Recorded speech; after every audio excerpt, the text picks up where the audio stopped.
Hello guys, magandang gabi. Maging awareness lang po ito sa lahat ng mga kasama natin dito sa Facebook, sa lahat ng gumagawa ng mga content. At saka sa mga kasamahan natin na may malaki na yung bahay, marami ng followers dyan sa mga pages. Sila yung inaatake ng mga scammer, no?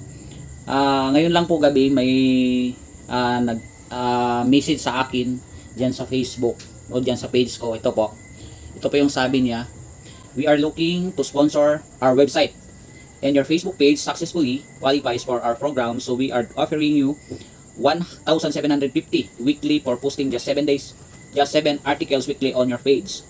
So if you are willing to join our sponsorship program, answer me with that. Send me a message or send me a message in private inbox. Thank you." So yan po yung message niya sa akin. So nung first nakita ko tong message niya, napapasabi na lang talaga ko ng wow, sana all. Ang laki ng pera guys, no? Sa loob ng isang linggo, no, magsisend sila ng 1,750 US dollar. So yan po yung ibibigay nila, malaki po yung offer nila. So life changing talaga. Pag ikaw yung binigyan o makareceive ng ganito, talagang masasabi mo talaga na ito na siguro yun. Pero nung kalaunan, in-stock ko at tiningnan ko yung page ng nag-chat sa akin, tiningnan ko yung Facebook. Yung ginamit niyang account is parang dummy account lang.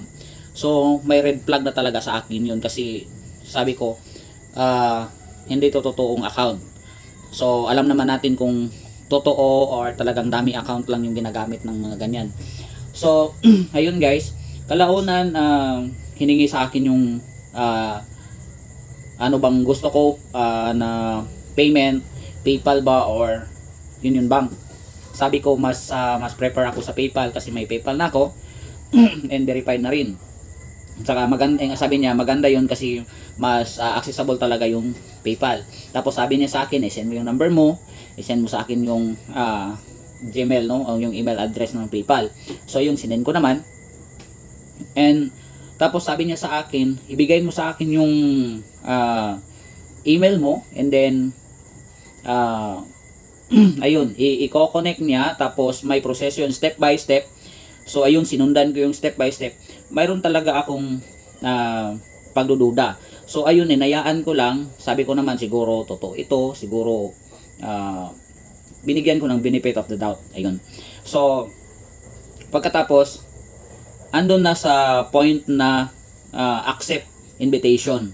So ayun guys, so nag-research ako sa Google, and then also nag-research ako diyan sa YouTube. So ayun, may nakita akong marami akong nakita na isa itong scam. So ayun po mga idol, isa itong scam, and napatunayan ko na marami na palang nabibiktima itong mga ganitong mga modus. So ayun mga idol, so sana maging lesson learned ito. So gumagamit sila ng mga platform like BuzzFeed. Ayun guys. So sana wag kayong wag niyo i-accept, no? Wag niyo i-open yung link, and wag niyo ibigay yung password niyo. Yung page natin na inalagaan natin, mahirap magpalago ng page. Tsaka marami na tayong in-spend diyan, oras, followers natin, and also money, pera sa pagpo-promote ng mga pages. So ibibigay lang natin sa mga scammer. So wag po tayo think before you click, and dapat mag-research tayo or tingnan natin ay yung mga background ng mga tao na may-message sa atin. So ayun mga idol, sana nakatulong itong video na to. Kung nagustuhan mo itong video na to, please paki-like and share. God bless.